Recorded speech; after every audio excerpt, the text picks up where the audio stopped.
Não é E isso? aí? E aí? Essa é a grande... E aí? Esse era um dos temas que eu tinha anotado, o julgamento, Exatamente. o dia Eu do gostaria, como é que vai julgamento. ser? Eu entendo, eu gostaria que os colegas também dessem a resposta deles. Eu já sei a entendo resposta que eu vou assim. dar. A minha resposta, sim. Eu estou sendo fiel ao entendimento que eu tenho das escrituras. O fato de eu discordar dele não pode ser uma questão de não gostar do óculos dele, não querer casar. Não. Por isso que eu falei, você tem que ter a sua convicção. Então, na minha lógica, eu entendo desse jeito. Se eu chegar lá e Deus falar comigo, Rodrigo, você estava errado. Não era essa. Não era essa. Mas sabe, aí vem uma coisa que... Vou pegar o suprassumo que os dois falaram. Relacionamento e ahav. Vá. Ahavá. Amor. Eu amo tanto esse Deus. E perdoe-me falar assim, não de maneira poética, mas é que é de coração mesmo. Eu agradeço muito a vocês por terem nos dado Yeshua. Porque você pode ter discordâncias de mim, mas essa crença que esse grande rabino me trouxe, desculpa, eu não estou aqui fazendo propaganda da minha religião, estou falando da minha vida, não é da minha teologia. Me mudou tanto. Você estava falando ali que emociona. Por exemplo, o Shabat para mim. O que é o sábado para mim? Eu não guardo o sábado, Joãozinho, para me sentir melhor do que você. Não. Nem para fazer média com ele. Não. Muitos judeus se surpreendem até como é que tem um cristão que guarda o Shabat, que uma linha acha que o Shabat é só para os judeus. Sabe o que eu tenho? Eu sou casado. E eu ainda não fiz um ano de casado, mas quando eu fizer, no dia do aniversário do casamento, vai ter que ser um dia diferente. Eu vou ter que levar a esposa para comer fora. Nós vamos comemorar. Nós vamos nos alegrar. É pecado jogar bola? Não, não é. É pecado marcar uma pizza só nós dois para relembrar os velhos tempos? Não, não é. É pecado se você me convidar um dia para um talk show lá no seu programa? Não é. Mas desculpe, no dia do aniversário de casamento, não é apropriado. Não é apropriado, porque aquele dia é o dia que eu estou comemorando com ela. Mas o dia do aniversário do casamento só tem sentido... Ela gostou. Ela gostou. O dia do aniversário do casamento só tem sentido se eu tiver um casamento bom 364 dias no ano. Não adianta só esse dia. Porque aí eu chego nesse dia, eu tenho que comemorar. Eu amo esse Deus tanto no domingo, na segunda, na terça, na quarta, na quinta, na sexta, que a única diferença é que o meu Shabat é semanal, não é anual. Quando chega no Shabat, eu tenho alegria de dizer para as pessoas, eu tenho um Criador, eu amo. Agora, o Shabat só tem sentido na minha vida se eu ando com ele nos outros 6 dias. E ele acaba sendo um presente, que ele é um templo no tempo. Eu não preciso ir a lugar algum. O Shabat vem onde eu estiver. Então, eu não sei se eu estou fazendo só um adendo na questão das obras meritórias. Eu tenho que fazer os mandamentos por amor, por relacionamento. E se eu chegar lá no céu e ele falar comigo, Joãozinho, Rodrigo, você estava errado, era o domingo. Mas eu amo tanto. Vocês estão entendendo que... A ideia é essa. A ideia é essa. O Zohar, quando ele fala dos preceitos, ele não fala mandamentos. Zohar é a obra máxima da Cabala que explica mais a fundo o que está escrito nos versículos que nus e cruz pelo judaísmo não dá para entender nada. Vai virar esquete de... O versículo nu e cru pode virar esquete lá do Porta dos Fundos. O legalismo. O legalismo. Exato. A Torá oral que foi entregue junto para Moisés, é a explicação da essência daquele preceito, daqueles versículos, daqueles psukim. E ele escreve que os mandamentos não são mandamentos, são eitzot. São conselhos divinos para uma vida de qualidade, para uma vida significativa. Então nada é mais justo do que você ressignificar a sua vida como um momento de prazer. Um momento de prazer que nesse mundo ele existe, mas ele é limitado, e que esse prazer vai ser absoluto no momento certo e na hora certa. Então, o Criador nos criou para que nós possamos ter prazer. E o prazer máximo, ele é traduzido nessas vivências, em espiritualidade. Que aí ele não tem durabilidade, não tem começo, meio e fim. Ele é eterno. Sempre que você se lembrar daquela vivência, daquela boa ação, daquele estudo, daquele insight, você vai se sentir revigorado. Então, essa é a razão da existência pelo judaísmo. Essa é a razão da criação do universo pelo judaísmo. Deus te criou para você ter prazer. E tem prazer maior do que amar as criaturas de Deus? Jamais. Teve uma pessoa aqui no chat, né, que estava falando assim, tá faltando um ateu nessa mesa. Faremos E- outros depois. E com aí, ateu, é. eu achei interessante, até pensei em vários. Você é Infelizmente, ateu, o Mandíbula? Não. O que você é? À toa. Eu, Agora eu fico assustado. Agora saiu. Agora eu tô conseguindo ver. é, Agora é o mandíbula. Parece que tá vendo dobrado, né? Eu fiquei, será que? Mas nem bebi ainda. É.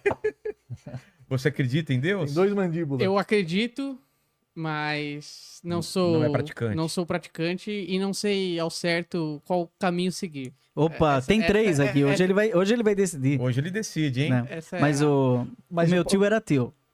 Meu tio era ateu, professor de história na Universidade de Florianópolis. E o tio Rufino, o único irmão do meu pai. E a gente tinha muitas conversas legais, assim, eu já era teólogo e aí ele dizia assim, ele é estudioso, um doutor pela USP em história e professor universitário. Então ele dizia assim, pois é, eu sou ateu, mas eu acho que você tá mais certo do que eu. Eu acho que eu tô errado. Eu não Ele- consigo mudar, eu sou ateu. Eu É tenho que ser mesmo? sincero, mas eu acho que você tá certo. Eu não era padre. Ele nunca me viu padre, ele morreu antes. Você tá certo, porque... Sabe por quê? Eu falei, por quê, tio? Eu chamava ele Tutu. Era tio Rufino, mas eu desde criança chamei ele Tutu, envelheci chamando ele Tutu. Por que, Tutu? Porque na hora que eu chegar lá em cima, se eu tiver certo, que vantagem eu levo? Não vai ter nada. Agora, e se você tiver certo? Eu tô ferrado, né? Então ele tem uma lógica cartesiana. Se tiver um ateu aqui, vai ser muito interessante. E outra coisa, a gente às vezes fica perdendo tempo discutindo muito aquela fides quae, né? Aquela fé temática e nossas nuances. É sábado, é domingo, é sexta-feira, né? E daqui a pouco passa um tempo acontece um progresso civilizacional, né? E a gente descobre, por exemplo, no catolicismo, não é? Catolicismo ocidental, né? Foi se eternizando o tempo e se descobriu que nós não podemos ser engolidos pelo Cronos, que era um deus grego que devorava a gente. O tempo come a gente, não é? O tempo engole a gente, se alimenta da gente. Agora, o que é o Kairos? O Kairos é o tempo da graça, é o tempo oportuno. É isso daqui passou, eu nem vi. Nossa, que horas tem? Eu não olhei no relógio ainda, né? Mas parece que o tempo parou. Porque tá legal, tá gostoso, né? Deu química e tem muita gente aqui, ó, 9.000 pessoas assistindo a gente agora. Até os cientistas, né? Einstein falava que o tempo é relativo, O né? tempo é Depende relativo. Então, o catolicismo ocidental, de repente, disse, não, o domingo é eterno. O domingo não acaba mais. E aí você vê assim, eu sou padre, eu vou celebrar na segunda. O catolicismo oriental só celebra no domingo. Uhum. Mas o catolicismo ocidental, você já percebeu isso? É na segunda-feira, é na terça, é na quarta, é na féria. E quando chega no sábado é o dia de Maria. E daí sábado virou domingo também, porque nós celebramos a liturgia de domingo no sábado, né? Então, daqui a pouco, o tempo, que é o Cronos, virou relativo. E nós ficamos brigando pelo Cronos, enquanto que no céu só tem Kairos. É um eterno agora. É um eterno presente, né? Então já ficou muito pequena a discussão do tempo, né? E a mesma coisa, daqui a pouco nós estacionamos em Paulo. Você pegou Paulo, eu pensei assim, o pastor vai pular. Só antes de ir para outro assunto, talvez, aí é uma interpretação minha, com a queda de Adão e Eva, Opa. talvez o tempo começou a correr a partir daquilo. Será que não? Ele não estava nesse tempo que era um tempo sem fim. O tempo está relacionado à matéria. A partir do momento que É. Deus cria a matéria, o tempo... Já tinha Exatamente, tempo. é. Exato. Então já estava Houve correndo tempo em que tempo não havia. Exato. Então quando tem o paraíso, quando tem Adão e Eva, já tinha um tempo lá Sim, porque passando. o Shabat que nós Eu ia falar abraçamos isso.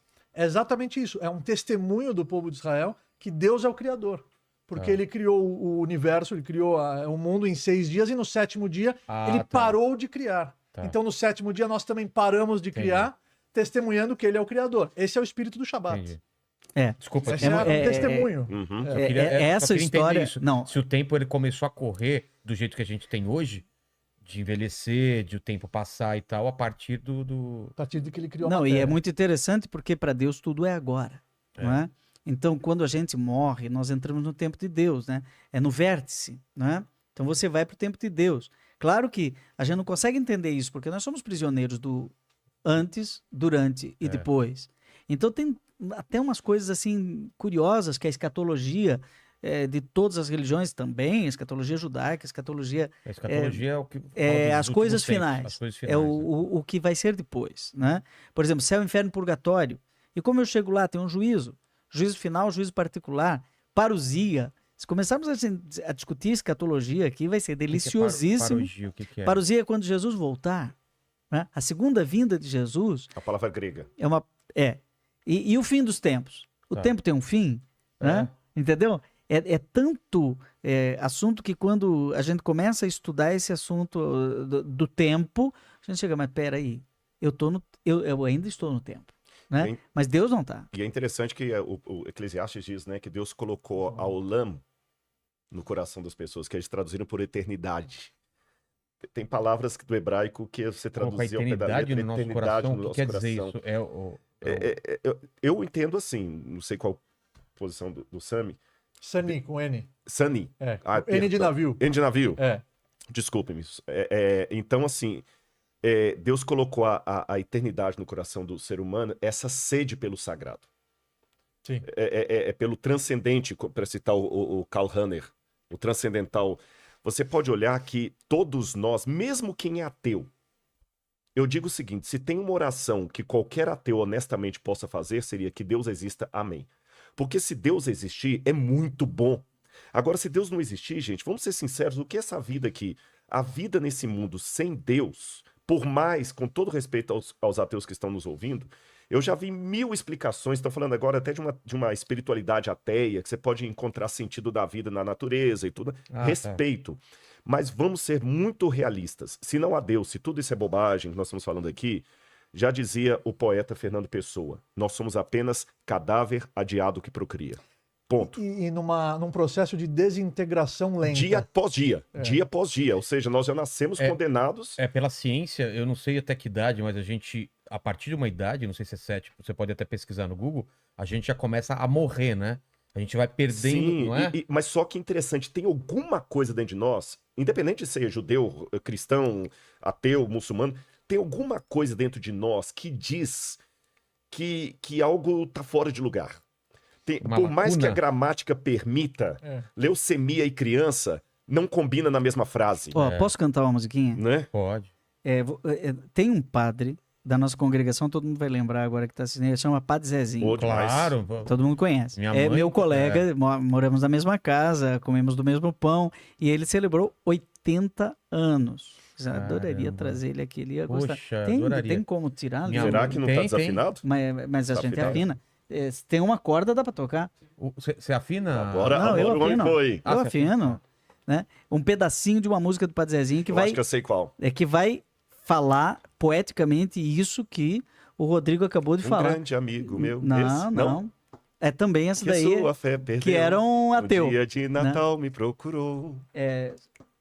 Caramba, ele colocou até a mão. Não, é porque... É que pra ele não, pode, aparecer. ele não pode mostrar a cara. Ah, ele é Porque ele é procurado pela Faz polícia. parte do... Você não mostra, mandíbula? Não mostra. Não. Sério É mesmo? muito bonito. Por quê? Porque faz parte do chá. É o Lombardi. É o Ah. Lombardi. O Lombardi, ou sombra. Tá do... afinado. O Lombardi afinado? não mostrava o rosto, né? Não mostrou. Durante muitos anos não mostrou. Não, nunca mostrou. uma Descobri. Não, depois de descobriram. velho. É. Exatamente. Vai tocar? Você vai tocar? Vamos ver. Esta fome de felicidade é saudade do paraíso, é saudade que a gente tem, é saudade que a gente tem.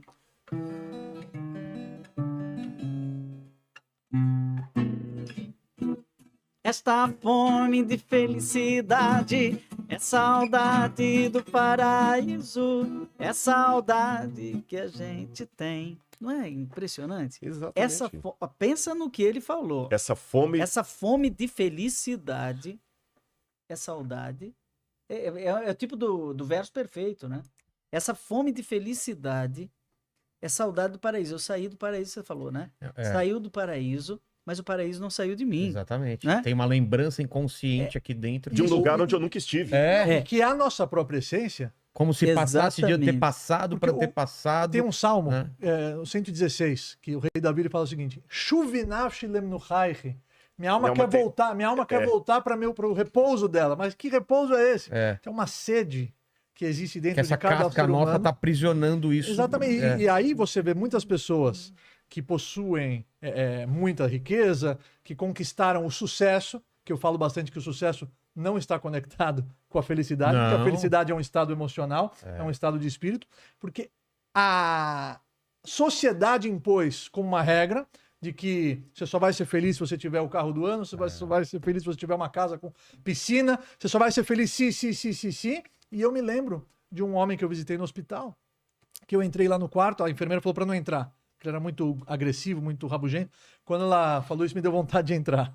Aí eu entrei, comecei a conversar com ele, ele falou: Rabino, quando eu era jovem, eu achava que eu só ia ser feliz quando eu me formasse. Aí eu me formei, achava que só ia ser feliz quando eu casasse.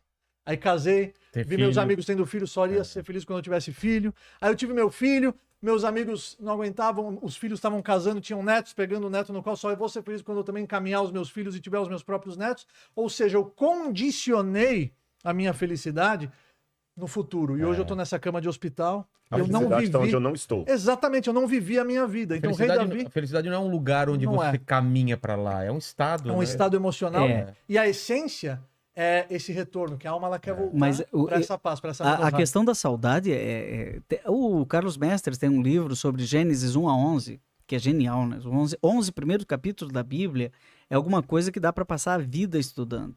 Aliás, os 2 primeiros capítulos dá para passar a vida estudando, mas os 11 é um mapa do ser humano, um mapa da história, um mapa da pessoa. E ele escreveu um livro sobre Gênesis 1 a 11 chamado Paraíso Perdido, Paraíso Terrestre, Saudade ou Esperança? Quer dizer, é um relato da origem ou é realmente Uma lembrança do futuro. uma lembrança do futuro? Exatamente. É como aquela arquitetura da alma que diz assim você seria feliz. Esse é o projeto original da sua casa, mas depois vem um puxadinho, outro puxadinho, sabe aquele negócio?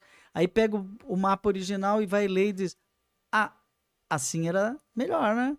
Tava tudo no jeito, tava tudo certinho. Então aí você faz a reforma da casa e diz, bom, agora foi restaurada a ordem original das coisas. Tava lá no Gênesis 1 a 11, que era para ter Deus como seu Senhor, amar a Deus sobre todas as coisas. O próximo, quando perguntaram para Jesus qual é o resumo de tudo, ele falou, amar a Deus sobre todas as coisas e o próximo como a si mesmo. Ou seja, eu escrevi um livro sobre isso, os 5 segredos do amor, né?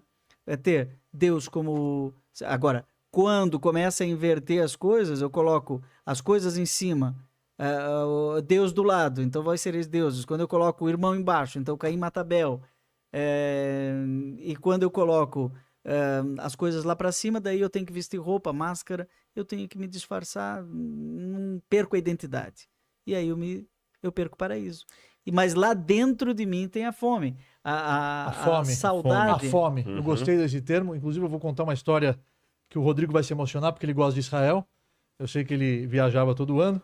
Agora, com a pandemia, há 2 anos você não viaja? A última vez foi em janeiro do ano passado. Tá eu com também. saudade. Muito. Todo ano eu levava 2020. grupos dos nossos jovens que vão lá, muitos pela primeira vez, outros vão para um processo de estudos intensivos, e lá é a fonte. Lá em cada pedaço, Tem cada uma cantinho história, tem uma história, e é inexplicável a sensação. Uma vez eu viajava todo ano, sentou do meu lado no avião um senhor de 50 e poucos anos. E quando o avião estava pousando em Tel Aviv, ele viu lá as luzinhas e começou a chorar. Eu falei, tá tudo bem? Tá passando bem? Ele, não, aquelas luzinhas é Israel? Eu falei, sim. Não acredito. Eu nunca fui para Israel na minha vida. Estou com 50 e poucos anos. Imagina quando ele chegasse no Kotel, né? Cota é o Muro das É o muro, Lamentações. é ocidental externo. É. A única coisa que sobrou do Beit HaMikdash, do templo. Templo. E tem uma história verídica, já que o padre falou de fome, porque essa fome ela existe. O que é essa fome? Existe fome física, existe uma fome espiritual também. Que muitas vezes a pessoa nem sabe que é a fome espiritual. Às vezes ela está se sentindo mal e ela ainda não descobriu uma que ela não está angústia. alimentando a sua própria essência da maneira que ela deveria alimentar. Tem um cantor famoso, chama Haim Banet. Um cantor racídico, ele estava andando nas estreitas ruazinhas de Mea Shearim. Miaxerém é o bairro judeu da cidade velha. de Jerusalém. Exato, naquelas estreitas ruazinhas. Esse cantor famoso, Haim Banet, quando ele foi abordado por um pai e uma criança, e o pai era um judeu praticante, estudioso da Torá, pegou na mão dele e falou, você é meu pai, e ele aqui é o seu neto. O cantor Haim Banet não entendeu nada, falou, vou contar para você a minha história. Ele contou que ele nasceu num lar ortodoxo, que ele cumpria as mitzvot, os preceitos do judaísmo. Ele estudou no Talmud Torá, depois ele foi para Yeshiva Ktaná, dos menores, depois para Yeshiva Gdolá, dos maiores, onde se estuda o judaísmo mais a fundo. Chegou um momento, más influências puxaram ele, né? Começaram a mostrar coisas que ele não deveria nem conhecer. Aí passou um vento, aqui pavoou, ele já nem se agachou para colocar de volta. E aí, quando ele se deu conta, eles estavam num mar de materialismo, onde o objetivo da vida deles era ter prazer. Prazer imediato. Então, eles começaram a colocar o prazer imediato, o prazer físico, como um propósito de suas vidas. A terra de Israel ficou pequena para eles. Então, eles foram para os Estados Unidos. Nos Estados Unidos vai ter várias experiências diferentes. Chegaram lá, passou 3 meses, já tinham feito de tudo, já não sobrou mais nada para fazer. Então, eles começaram a pegar carona. Mas para onde a gente vai? Não sei. Para onde a carona me levar? É mesmo? Essa é a vibe. Para onde a carona me levar, eu vou. Essa adrenalina é um prazer novo. Então, de carona para carona, de lugar para lugar, eles foram parar no Texas. No Texas é deserto. Aquele sol escaldante. Os carros começaram a não passar com tanta frequência. E ele contando para o Chaim Banet, foi nesse momento que eu comecei a conversar com Deus. Onde eu estava? E onde eu estou? O que está acontecendo? O que eu fiz com a minha vida? E no meio dessa introspecção passa um carro. E o motorista era judeu. Ele falou para o Chaim Banet, como é que eu sei? Porque estava tocando uma música sua, Chaim Banet, que era um versículo em Irmial, que dizia o seguinte, Koyoma, Koyomar Hashem. Assim disse Deus, né? O profeta é um porta-voz. Zacharti lach chesed nehuraich. Eu lembro da bondade da sua juventude. Peraí. Caramba. Eu estava lembrando da minha juventude e de repente, quer dizer, Deus está falando comigo por intermédio da música. E aí eu olho para o lado, eu estou no deserto, a música continua. Lech techacharai bamidbar. Venham atrás de mim no deserto. Eu olho para o lado, eu estou no deserto. Eu começo a lembrar da minha mãe, eu me emociono. Faz tempo que eu não vejo ela. Toco o telefone, era minha mãe. Eu começo a chorar. Ele olha para o Chaim Banet e fala, uma música sua me trouxe de volta para o lugar de onde eu jamais deveria ter saído. Então você é o meu pai espiritual. Quer dizer, ele provou de tudo, mas aquilo não foi o suficiente, porque o principal estava faltando, que é a fome que o padre citou. A fome que você não vai conseguir preencher ela. Você, para uma princesa, imagina se você casasse com uma princesa. Casei. Casou. Casou. Foi rápido, Casou. hein? Foi rápido. Casou. Da onde ela é? Da onde ela é? Belo Horizonte. BH. É outra Terra Santa. BH, ok. Tem a Terra Santa do Oriente, que Ok, é mas ela come pizza. come pizza. Pão de queijo. Pão de queijo. Pão de queijo. Pãozinho, queijinho Minas. Se você casasse com uma princesa da realeza, lá de Londres, você ia servir essa pizza para ela vomitar. Claro. Ela está totalmente acostumada com outro tipo de alimentação, outro tipo de dieta, outro tipo de universo. É outra coisa. Você não pode dar para a alma algo que para ela não significa nada. Então, quando o rei Davi ele escreveu Shuvinaf Shilem Nuchaychi, quer dizer que o ser humano ele tem uma necessidade de se espiritualizar para ele poder ser feliz. E uns descobrem isso mais cedo e outros descobrem isso um pouco mais tarde. Mas todo mundo, durante a sua vida, chega o momento que ele olha para trás e ele fala, o que eu fiz com a minha vida até hoje? Você Tem uma percebeu- Só uma coisinha rápida aqui, já que vocês falaram isso de escatologia, que é Vamos falar disso. já né? que a gente falou de coisas aqui que a gente tem diversos, mas a gente falou de uma coisa harmônica aqui. Nós três estamos conscientes da nossa saudade do paraíso e querendo voltar para lá. E eu vou contar uma história que... Eu vou pedir licença para contar rápido essa história, Joãozinho, que eu já contei na internet, mas por estar diante de um padre que estudou comigo e um rabino, eu quero contar essa história para você ver como o Hashem trabalha, como o Senhor trabalha. Eu cuido de um museu de arqueologia no interior de São Paulo. Arqueologia bíblica. Me convide um dia. Por favor, não, já vamos trocar. Você Vamos. vai lá conhecer o NASP ainda, Vamos. Engenheiro Coelho. Você cuida do museu. Cuido do museu. Um beijo para os meus alunos lá. E nós temos mais de 2.000 peças. E o Departamento de Antiguidades de Israel sabe do nosso museu. Eu já fiz conferência arqueológica lá que o cônsul de Israel foi. E O Alon? Não, o Alon. O Alon veio no programa. Exatamente. Ele esteve lá e tudo. Vai tocar mais, Vários depois vai tocar arqueólogos. mais. Eu tenho Hã? É, Tem o suporte. Eu ainda vou cantar também, os dois cantaram. Eu tenho Aí- que dar minha palhinha também. Você viu que eu toquei Olha pro... só, pro- Vi, eu pro Adão, né? percebi, ó. Olha isso. Eu que fiz, eu que pintei. É um artista. É um tá artista. vendo? É um artista. Mas aí, nesse museu lá, nós temos muitas peças que o Departamento de Antiguidades de Israel permite ter no Brasil. Tem mais de 2.000 peças originais. Mas se você perguntar qual que é a minha descoberta arqueológica mais significativa, não aconteceu em Israel, não aconteceu no Oriente Médio, aconteceu no Brasil e é a peça que eu vou contar e vou contar olhando para vocês. Tem um tijolo que há 40 anos alguém trouxe do Iraque. Quando os brasileiros trabalhavam no Iraque, na Mendes Júnior, em construção civil lá, um brasileiro visitava as ruínas da Babilônia. E fez amizade com um soldado lá, brasileiro, gosta de falar de futebol, aquela coisa toda. Quando ele estava voltando para o Brasil, ele pediu aquele tijolo. E trouxe para o Brasil. Ele trouxe porque o tijolo tinha uns desenhos bonitinhos. Quando chegou no Brasil, ele ia jogar fora aquele tijolo. Ele ia jogar fora aquele tijolo. Mas aí a esposa falou, não joga fora não. Dou para o professor Paulo Barbosa, que ele é professor de história. Ah, bom. Esse professor ficou com esse tijolo mais de 20 anos. Quando eu estava no museu mostrando algumas escritas cuneiformes, esse professor chegou e falou, eu tenho um tijolo lá em casa com esses desenhos. Eu vou doar para vocês. Eu cresci o olho, como você fez aqui agora. Eu falei, eu quero ver. Quando chegou na casa dele, que ele me deu o tijolo, eu pus no colo assim.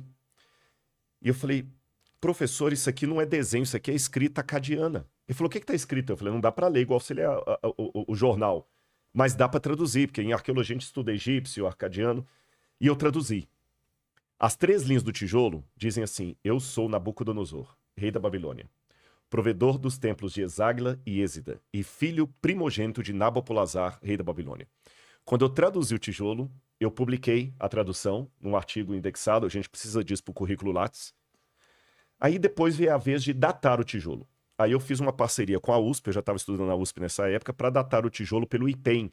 A gente faz uma datação com termoluminescência, que data a cerâmica. E bateu que o tijolo tinha 2.300 anos. Ele é 300 anos antes da Era Comum. Aí eu tive um problema. Vocês que são teólogos sabem qual é. É que o Nabucodonosor está 600 antes da Era Comum. Os cristãos falam antes de Cristo, o judeu fala antes da Era Comum. Então, se o tijolo está dando 300, como é que eu explico essa defasagem? É falso? Aí o professor Casimiro Munita, que eu mando um abraço para ele se estiver nos ouvindo aqui, ele me explicou. Não, Mas Rodrigo, a análise é precisa? é precisa. Tem um erro de 50 anos para mais, para menos, mas é precisa. Mas ele me explicou. Quando a gente data a termoluminescência, a gente data a queima da cerâmica. Então, por exemplo, aquele incêndio que teve no Rio de Janeiro, as peças egípcias lá, que são da 18ª dinastia, vão datar agora como sendo da época da queima. Porque a queima que dá a data, vocês entenderam? Entendi. Então ele falou, deve ter tido algum incêndio na Babilônia e esse tijolo estava no incêndio. Quando eu fui a Londres, eu descobri em Londres, numa exposição que tinha lá sobre os judeus no cativeiro, que aliás isso era negado em Yale antes, que o cativeiro era um mito. Por isso quando você falou do cativeiro, e hoje a gente tem a comprovação histórica que o cativeiro babilônico existiu. Aí eu descobri esse tablete que Alexandre o Grande, ou um dos generais dele, mandou reconstruir o templo de Esagla. Por quê? Porque o templo de Esagla foi o único edifício queimado pelos soldados de Alexandre o Grande. Isso refinou a minha pesquisa, porque agora eu sei dizer para você de qual prédio que é aquele tijolo. E eu tenho a data do incêndio provocado na época de Alexandre o Grande. Você foi atrás. Eu fui atrás. Então eu posso dizer que o tijolo é original e eu tenho a data Tá lá. da queima. Está lá no nosso... E quando vocês forem lá, vocês vão conhecer pessoalmente. Agora eu quero dizer uma coisa que me emociona. Aquele tijolo, Rabino, ele era uma inscrição externa do templo de Esagla. Ele era uma inscrição externa. E essa inscrição externa, vou pedir licença, vou ler para vocês aqui até meio emocionado. Ela foi lida pessoalmente por alguém do seu povo.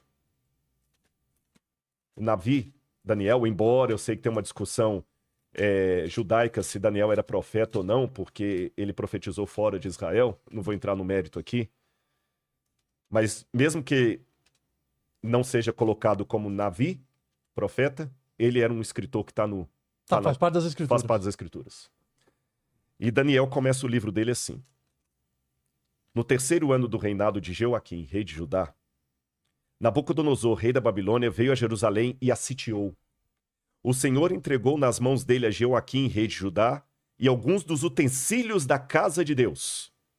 Nabucodonosor levou esses utensílios para a terra de Sinar, para o templo do seu Deus, e os pôs na casa do tesouro do seu Deus. Caramba. Com exceção da Arca da Aliança, as outras peças do Templo de Salomão, quando foi destruído em 587 ou 586, dependendo da cronologia, foram levados para a Babilônia. E Nabucodonosor fez no Templo de Esagila um museu para dessacralizar o judaísmo. E um judeu chamado Daniel passava na porta daquele museu e lia aquela inscrição com os olhos dele. E lia num espírito de humilhação do povo da aliança. Porque ele via os utensílios sagrados da casa de Deus, e você sabe, como padre, como se alguém pegasse o sacrário agora e fizesse qualquer coisa, o templo, né? Significado, né? Sim, aquelas coisas sagradas colocadas de qualquer maneira, junto com ídolos ali. E Daniel lia essa inscrição na porta de triunfo: eu sou Nabucodonosor, cadê o Deus de Israel? Mas aí, Gabriel veio até Daniel, mandado por Hashem, e falou: calma, Daniel. A profecia que você está falando é para dias ainda muito futuros. Essa visão ainda é dias muito futuros. O saber sobre o seu livro vai se multiplicar. E os sábios entenderão. 2.600 anos depois, Hashem, o Senhor, permitiu que aquele tijolo que Daniel leu com os próprios olhos dele estivesse num país chamado Brasil, num outro museu que testemunha para as pessoas que isso aqui não é um conto da carochinha. Mas quando você teve acesso a esse tijolo, qual foi a sua reação? Essa?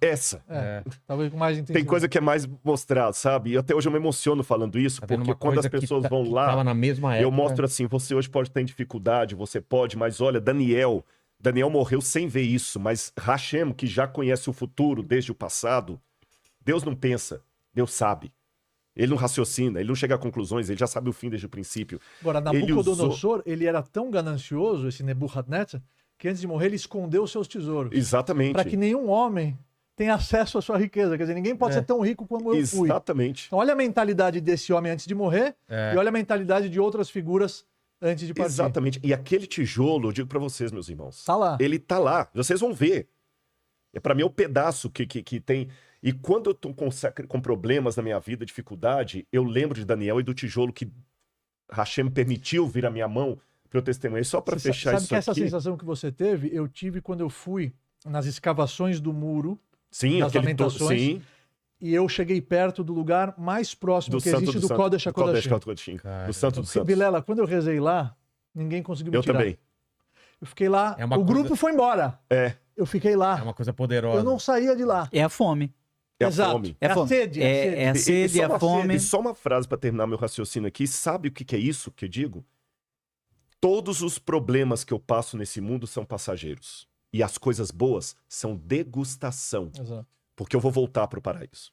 Essa E quando fome eu de voltar para o felicidade. paraíso, todas as coisas boas que eu tenho aqui, sabe aquele pãozinho que você come no restaurante? Ah, que é a entrada. É só entrada. Isso aqui é só degustação. Ele está esperando. E eu acredito nesse livro.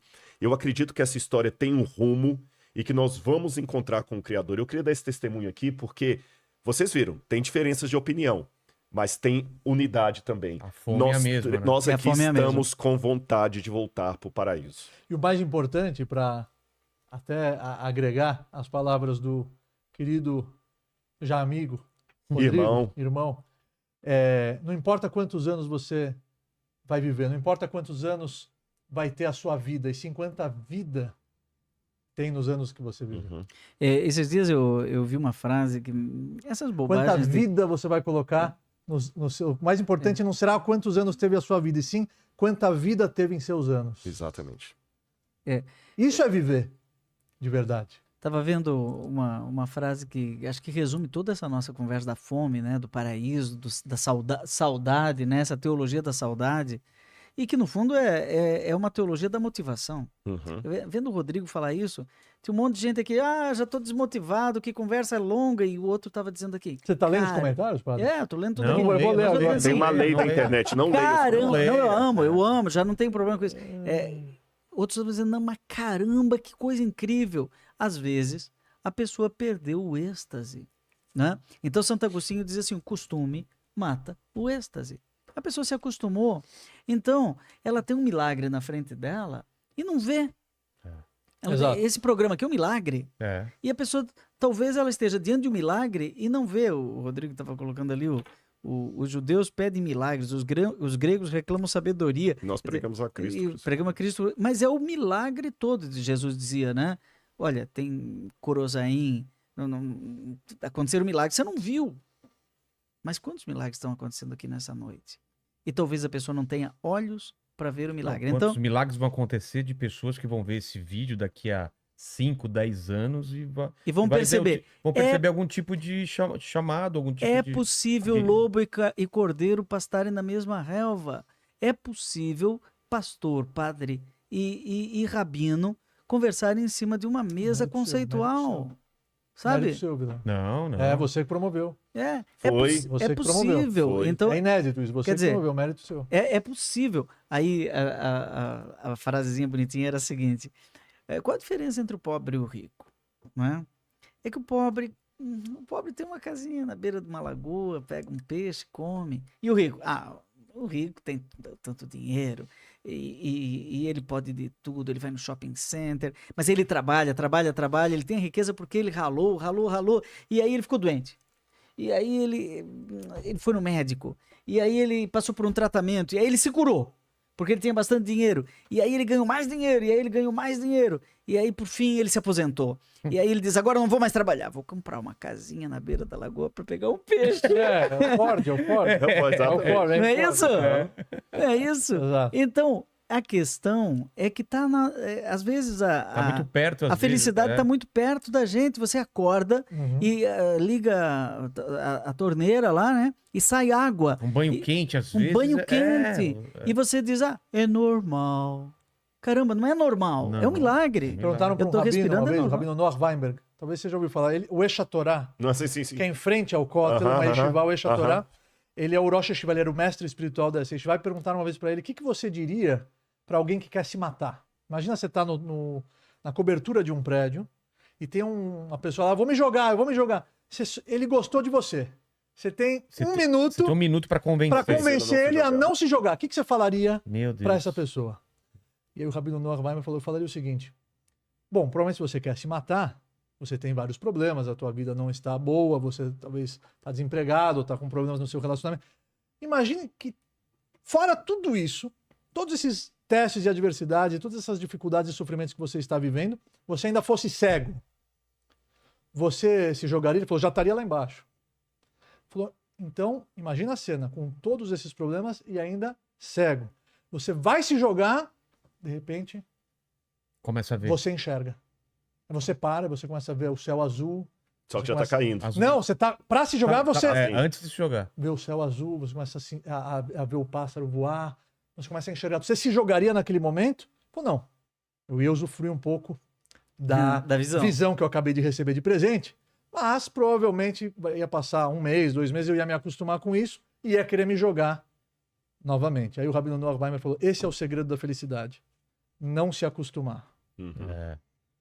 O problema é que o ser humano ele se acostuma com tudo e acaba esquecendo de Exatamente. apreciar e dar valor É. para metade cheia do copo. Desde os mínimos detalhes que o padre falou. A água quente que você vai tomar, o seu banho filho, hoje à o noite, seu filho com o saúde. sorriso do seu filho. Tem uma pessoa que ele era multimilionário, ele perdeu tudo.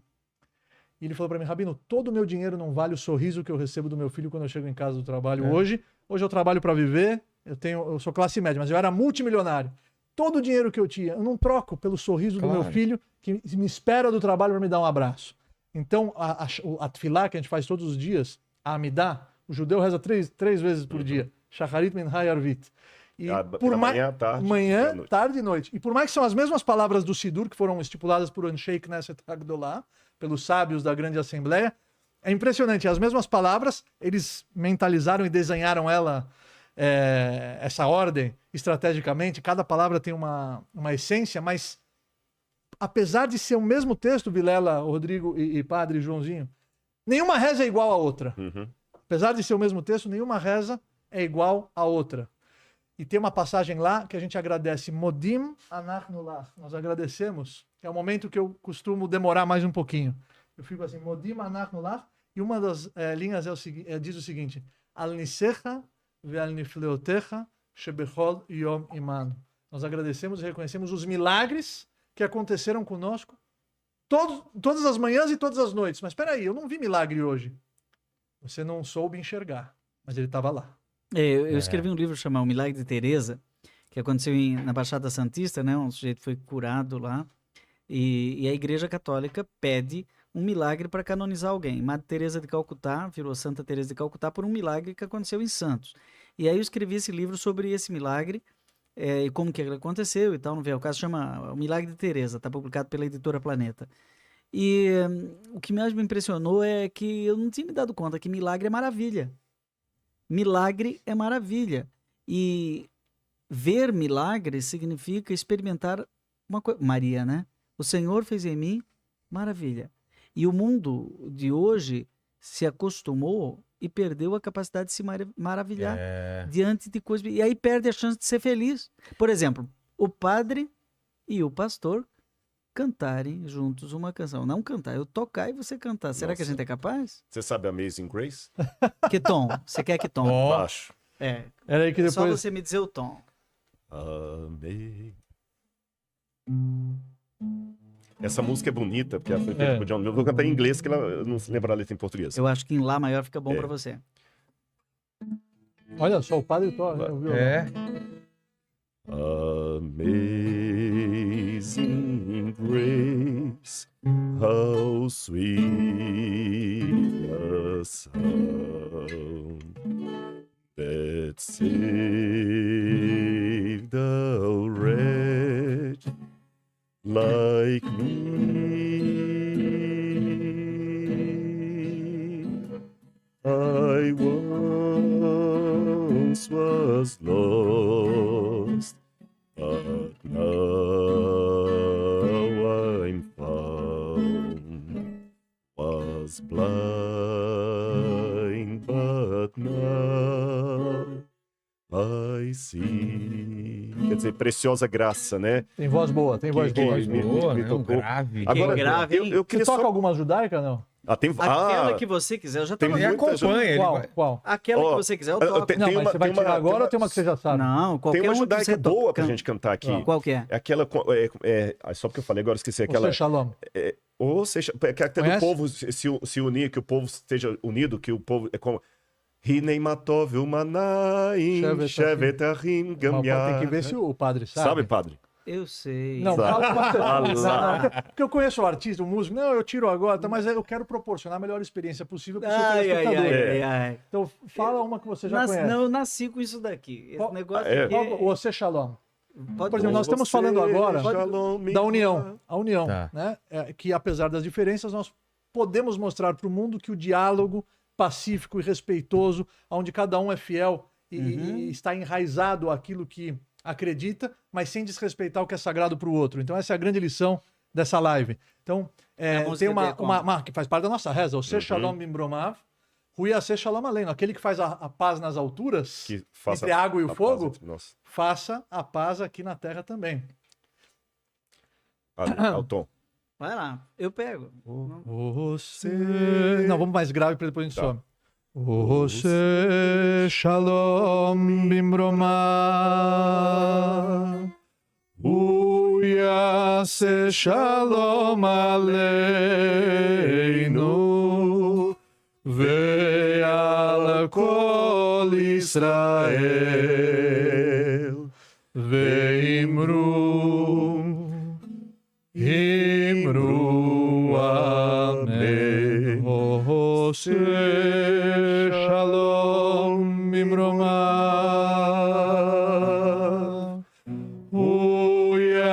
Se Shalom Aleinu Ve'al Kol Israel Ve'imru Amen. Yase Shalom, Yase Shalom, Shalom Aleinu Ve'al Kol Israel. Yase Shalom, Yase Shalom, Shalom Aleinu Ve'al Kol Israel. Yaseh Shalom, Yaseh Shalom, Shalom Aleinu ve'al kol Israel. Yaseh Shalom, Yaseh Shalom, Shalom Aleinu ve'al kol Israel. Yaseh Shalom, Yaseh Shalom, Shalom Aleinu ve'al kol Israel. Sababa, Sababa. Tov, Sababa. Sababa? Sababa, Parabéns, parabéns. ele vai saber. Pegou. Traduz. É uma gíria, Israel. Sababa. Sababa é maneiro, ficou muito bom. Ah, é? Ficou muito bom. É mesmo? Isso é hebraico de rua, isso não é Parabéns, hebraico bíblico, Ah, não. tá. Parabéns, parabéns. Gostou? Você toca bem. Olha só. Foi na. E, Ele ela te ensinou bem. e parabéns, você canta bem em hebraico. Eu não falei da Ai, cruz. ai, ai. É verdade. Porque aqui o Rodrigo tá Ó, falando da eu cruz. queria pedir pro Mandíbula, É. não sei qual dos dois é o Mandíbula É o- verdadeiro. O verdadeiro Um dos ele. dois é o verdadeiro. Ele que deu origem à série. Ok. Se você puder, por gentileza, colocar um pouquinho de água molhada pra mim no meu copo. Aqui é água. É, cadê a água? Aqui, Aqui, aqui. aqui. Ah, tem. Ah, tem Eu aqui. nem vi as garrafas. Ok, ok. Então, Vai, vou fazer uma é. bênção.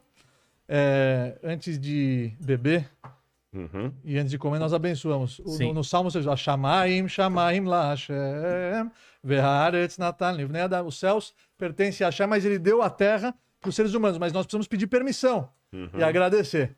Então é bendito és tu, eterno nosso Deus, Rei do universo, que tudo existe através da sua palavra. Baruch atah Adonai Eloheinu melech haolam, she'akol nihyo bidvaroi. Amém. Amém.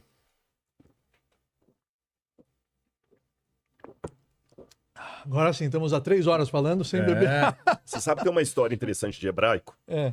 Que tinha um sujeito que ele estava estudando hebraico na época do Kremlin, ali na antiga União Soviética. E ele estava estudando hebraico, estava lendo lá o Sefer Yonah, o livro de Jonas, Jonas. e ele estava lendo em voz alta, né? Vayeri, Devar, Hashem, Na Rússia. Hashem, né? Na União Leioná, Ben Namitai, Lemor, Sim, sim. Kra, Leninve. Aí chegou um soldado da KGB e falou assim: o que você está fazendo, seu velho? Estou estudando hebraico. Isso é permitido pela lei. É permitido pela lei, tá certo. Mas para que um judeu velho como você quer estudar hebraico? É porque eu quero ir para o céu. E no céu fala hebraico. Ele falou: é? E se você for pro inferno? Não tem problema, porque o russo já falou. Ó, tá virando heresia agora. E já dizia o rabino Harold Kushner: se você não sabe rir de uma boa piada, desconfie da religião do outro sujeito. Agora, tem um ponto que eu queria puxar aqui como professor. Só por favor, pega. Ah, obrigado. Eu não Tem- tinha visto a garrafa. Tinha uma do meu Tenho lado? aqui, nem vi. exatamente. Agora esse mandíbula. tem uma coisa Agora- interessante como professor, que eu queria só puxar um ponto que o Sani falou lá atrás, e a gente não puxou, e o pessoal às vezes pode não entender. Você fala coisas técnicas, parousia, né? Sidur. Sim. Sidur é o livro de oração dos judeus. Sim, né? que vem de Seder, que é uma De ordem. Seder, e Seder pode ser livro também, né? E também o jantar da noite de Sefer, terça. Sefer. Sefer é livro. É livro. Seder é Mas ceia. o jantar da Páscoa judaica é um Seder, é uma ordem. Seder Pessah. 15 etapas, A exatamente. ceia da Páscoa. Mas quando ele falou a questão de ser judeu, eu não sei se o pessoal entendeu muito, que a gente falou muito rápido. Isso é interessante, e eu peço até sua ajuda aí para poder ampliar mais isso aí, Sani.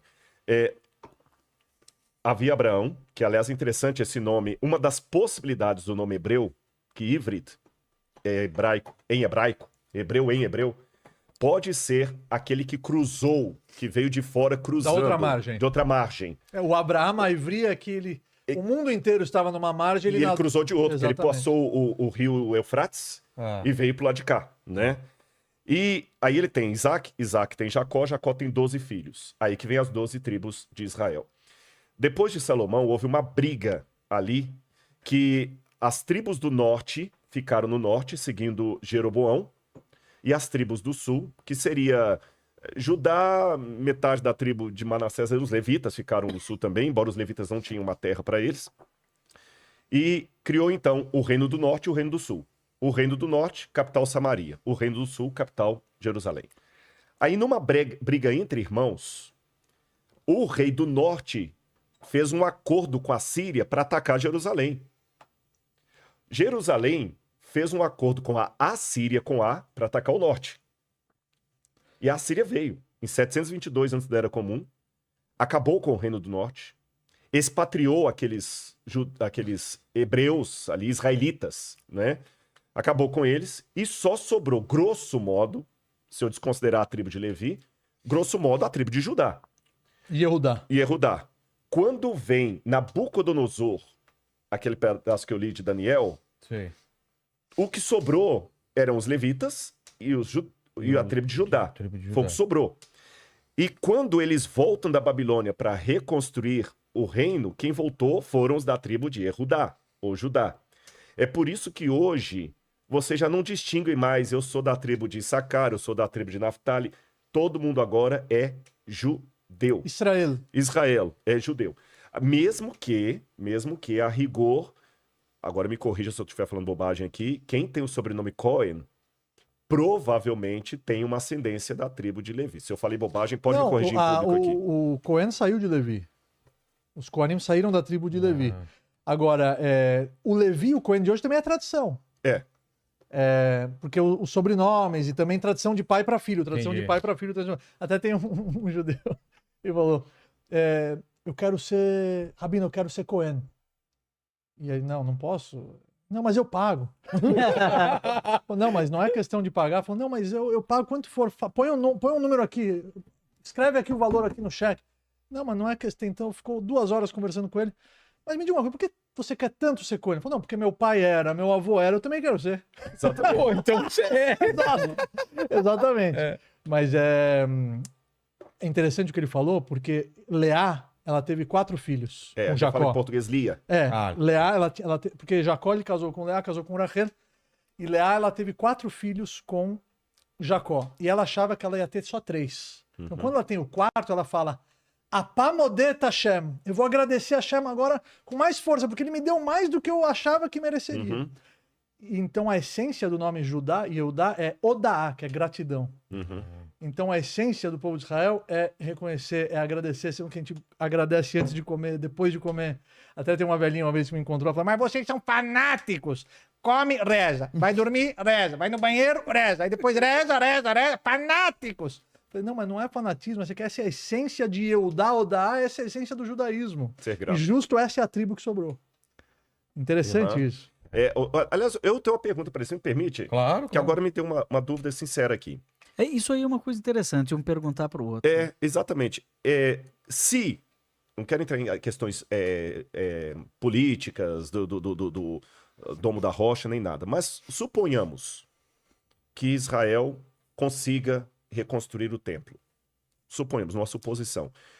Como se encontrariam os levitas hoje? Se o Cohen pode ser mais uma tradição. É uma pergunta honesta mesmo. Então, um dos papéis do Mashiach vai ser esse. Eu não entendi. O a pergunta. Messias, pelo judaísmo, o Messias vai reconstruir o 3º templo, vai trazer todos os judeus para a terra de Israel e vai trazer a paz mundial, entre uma série de outras coisas que o Rambam, o Maimônides, escreve no seu livro de leis. E tudo está escrito na Torá oral, no Talmud, na Gemara. E esse é uma missão para ele. Ele vai descobrir. Ele e o profeta Elias. Entendi. Ele e Elial Hanavi. Que vai, a vinda do profeta Elial vai anteceder a vinda do Mashiach. Você entendeu a minha pergunta para ele? O que ele... Eu não entendi do Levi, da tribo de Levi. Porque é o seguinte, lembra que eu falei da tribo de Judá que sobrou, né? Só dando aquele complemento dele. E falei... Você sabe que tem um rabino que toda vez que ele encontrava um Cohen, ele fazia o Pidyon Haben de novo, que é o resgate. O resgate do primogênito. Exatamente. Pidyon Haben, resgate porque do primogênito. Ele falou, eu sempre que eu encontro um Cohen, eu faço, porque vai que ele é mais legítimo do que o outro. Pidyon Haben é quando nasce um dos o primogênito, aí você tem que de parto normal. A Deus, né? De parto normal. Jesus teve o Pidyon Haben, que o evangelho fala que Jesus foi levado por Maria e José até o templo, né? O resgate da criança. Esqueci o nome do rabino, ele sempre que encontrava, ele pedia para fazer de novo. Aí o que acontece? Aí eu falei que hoje, então, todos os descendentes de Abraão são judeus, indistintamente. Mesmo que lá no DNA dele ele seja da tribo de Issacar, o Zebulun, o Naftali, ele é judeu. Aí eu falei, agora, exceto talvez aqueles que têm o sobrenome Cohen, que significa... Os americanos falam Cohen, a gente fala Cohen, que em português eles chamam de... Ficou horroroso a tradução em português. Como é que é a Eles chamam de tradução? coatitas. Não. As tribos dos coatitas. Não, tem muito nome em português que... por exemplo, o nome Pinhas, por exemplo, em português é Finéas. Olha como é que eles Um mudam. grande amigo meu, que é grande psicólogo, e estamos escrevendo um livro junto, o Dr. Jacó Pinheiro Goldberg. Eu falei, mas que Pinheiro é esse no seu nome? Ele falou, não, meu nome era Jacob Pinhas Pinhas. Gold. Quando eu vim aqui, eles, Pinheiro. na hora no cartório, Virou Pinheiro. Pinhas não, é Pinheiro. É. E já... E muitos Já mudaram. no passado. Por exemplo, o Cohen, nem sempre uma pessoa que é Cohen é da Da tribo. tribo. Porque os judeus, assim, eles foram muito perseguidos durante muito tempo. Foi a Inquisição, você sabe disso. Também, para não pensar que eu estou detonando a Igreja Católica aqui, Lutero também era um antissemita. Lutero, quando eu fui em Wittenberg lá, tinha um porco de todo tamanho na igreja luterana lá, porque Lutero não aceitava os judeus. E o que acontece? E muitos judeus, para se refugiar... Onde você foi? Não. Em Wittenberg, na Você Alemanha. foi? Fui, eu estive lá em Wittenberg. Eu vi o porquinho lá, né? E o que acontece? E para quem não sabe, em casa, Wittenberg foi onde nasceu a Reforma Protestante, quando em 1517 Martim Lutero fixa as 95 teses ali contra as indulgências, aquela coisa toda. Aí, e depois disso é bom você falar da cruz, senão eu tô falando sozinho aqui. Aí o que Não, que tem uma acontece? pergunta pra você, né? Muitos judeus, para se refugiar, alguns se tornaram cristãos novos. Sim, na Inquisição. Na Inquisição. 1492. 1492, que foi... a Inquisição começa na Espanha. Fernando de Aragão e Isabel. E muitos judeus, para se esconder, eles ocultavam o sobrenome de família. Então, vou dar um exemplo para você. Verdade. A última letra do alfabeto hebraico é Tav. E Ter é Aretz. É Aretz. Então, muitos, quando não queriam se identificar como judeus, falaram, não, eu sou da Tav Aretz, da terra distante. E Tav Aretz virou Tavares. Tavares. Ah, Tavares. Eles não podiam assumir. Em casa eles praticavam o judaísmo. interessante isso. Inclusive tem um documentário, não sei se você já assistiu, é A Estrela Oculta do Sertão, que fala exatamente sobre esses Eu judeus. vi, mas não assisti. Você tem que assistir. É. Você tem que assistir. Porque muitos desses judeus fugiram para o Brasil. Então, Ó, o Brasil é judaico. Quer ver um Muitas exemplo? poucas pessoas sabem disso. Eu guardo o sábado pelo pôr do sol de sexta-feira. No judaísmo, não é necessariamente o pôr do sol, é o aparecimento da estrela. Sim. Ah, sim. E o que acontece? Muitas famílias judaicas Da do Rio verruga. Grande do Sul, exatamente. Exatamente. As criança inocente, É. Shabat. Aí as mães, para segurar, falam, filho, não ponta pra estrela da verruga. Para ninguém vem daí. descobrir. Pra Pra ninguém ninguém veio descobrir. descobrir que daí, era Ninguém descobrir. judeu. Cara, não pode apontar Inclusive, pra estrela que dá verruga. inclusive Olha só. o Minha mãe fala. o ministro do rei Fernando, Dom Isaac Abravanel, o rei falou para ele, o povo judeu vai embora, mas você fica, porque você é meu ministro, Uhum. você é sábio, eu quero você perto de mim. E ele era um homem assim, uma fortuna incalculável, até maior do que o do próprio rei. E ele falou, não, o povo judeu vai embora e eu vou junto. E ele foi com a roupa do corpo, ele fugiu para a Itália, depois a família foi para Salônica, para a Grécia, depois é o Silvio Santos de hoje, a Cenoura Abravanel, o trisavó dele é o Dom Isaac, que eu acabei de falar, que foi um grande líder, Uhum. porque ele mostrou que o líder verdadeiro, ele tá do lado do povo nas horas boas e principalmente nas horas difíceis. Ele não abandonou o povo, mesmo que ele foi oferecido ficar com as regalias. E agora, do ao palácio. mesmo tempo que tem essas coisas, eu quero que o Joãozinho faça a pergunta dele. Você tem, na época da guerra, muitos padres que são considerados heróis, e que estão lá na Yad Vashem, que ajudaram a salvar judeus, e pastores também. Então teve de tudo. Sim. Você teve até judeu que entregou judeu. Você teve judeu que entregou judeu. E teve judeu que se tornou herói. Você teve padre que se tornaram heróis. Você teve pastor. O Colégio Adventista do Salève, que fica lá na França, ele tem um subterrâneo lá, onde o pessoal escondia judeu para de madrugada passar para a Suíça. O meu Caramba. avô foi escondido por uma família de não-judeus, esconderam ele no estábulo. E essa família estava arriscando a própria vida. Claro, porque se fossem Porque se fossem encontrados- pegos, iam ser mortos. Uhum. Então, meu avô materno, na Romênia, ele foi fugindo de um lugar para uma família, escondeu ele no estábulo. Caramba. Não, a minha pergunta é, hoje é dia de São Jerônimo, Uhum. e você é biblista, né? Traz a Bíblia no coração. Aliás, especialista em arqueologia bíblica, né? Uhum. E você estava me falando que você tem uma edição Da Vulgata. da Vulgata de 1528. 1528. Inteira. Tá Mas no ali nosso está em museu lá. Gutenberg já. Exatamente. Ela foi impressa, ela está impressa em papiro. Porque a de Gutenberg é de que ano? Acho que é 1400, ele pega um pouquinho de 1400. Dá uma googada aí a data do Gutenberg. Ela já é impressa. A Bíblia Essa não é do manuscrita, Gutenberg. não. Tem 2 manuscritos bíblicos do século XII, em latim, mas são 2 páginas.